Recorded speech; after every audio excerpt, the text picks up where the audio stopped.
Kaya dong. Ha? Mga ako pa ito para pumakuan sa school supplies. Ano siya man mo gidala?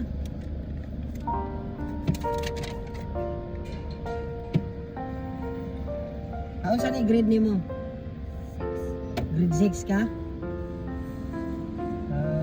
Sa project wala kayo pampalit project. Wala gyapon kay school supplies. Wala pa kay bag og mga notebook wala. Oh yan mo eh. Sige.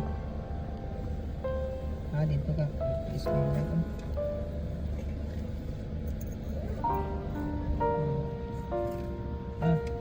Kani pag kuha na. Ha? Pang okay na ni siya pang palit nimo bag og mga notebook ha. Okay, sige. Na okay. Kuan. Pagpalit na lang dito og kuan nimo. Dito ka magkaon sa Jollibee ha. Adto ka dito pagkaon dito kay ang sobraan na imo nang pagbalon. Ha? Sige na. Mag-amping-amping dia. Oh.